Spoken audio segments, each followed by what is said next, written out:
Audio article presented by the Common Constitutionalist, entitled Republicans Cave on IRS Impeachment, Just as They Always Do. Last October 2015, Utah Representative Jason Chaffetz, one of the few congressmen who actually takes his job seriously, presented 4 articles of impeachment of IRS Commissioner John Koskinen to the House Judiciary Committee. It should have been a slam dunk. In brief, the articles state that 1. Koskinen failed in his duty to respond to lawfully issued congressional subpoenas. 2.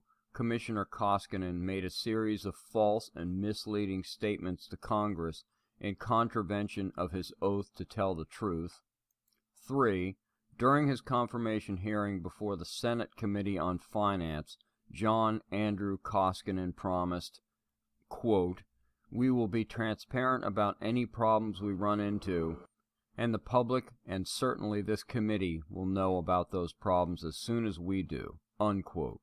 Commissioner Koskinen repeatedly violated that promise. 4. Commissioner Koskinen stated in a hearing on June 7, 2014, that the Internal Revenue Service had, quote, "gone to great lengths," unquote, to retrieve all of Lois Lerner's emails.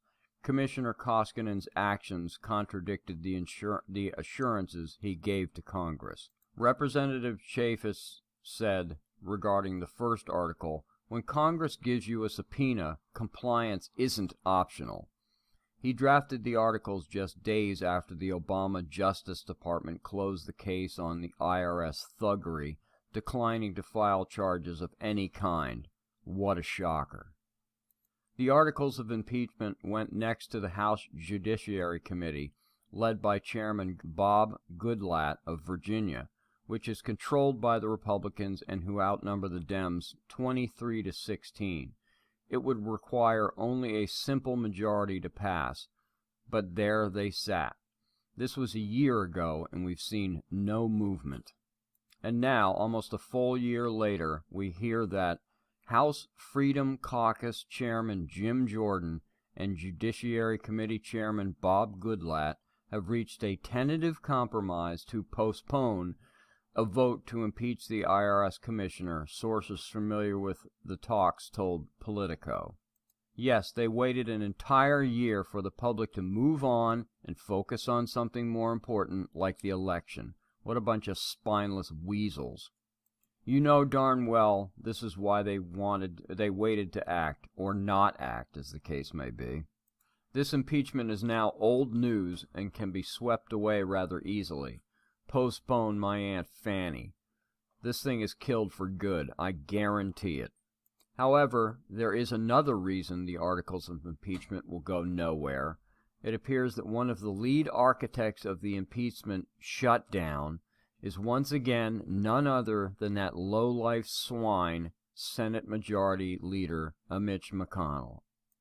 One of the reasons, and not a good one, the House will not pursue impeachment is that McConnell apparently called over and said that the Senate will do nothing regarding Koskinen, regardless of whether the House passes articles of impeachment or not. But what does that have to do with it?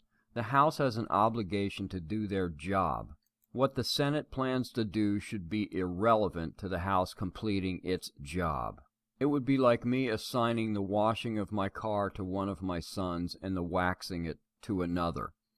When I leave, one turns to the other and says, "I'm not waxing Dad's car, regardless of whether you wash it or not." So now, since the car will not be waxed, it will now not be washed either. Because the Senate refuses to summon the courage necessary to do their job properly, the House feels no obligation to do its job. Now that's not all dysfunctional and pathetic, is it? Yet, by now we should expect this behavior, as this is what Republicans do. For years they have been talking a good game on debt and deficits, the debt ceiling, government spending, Obamacare, and on and on.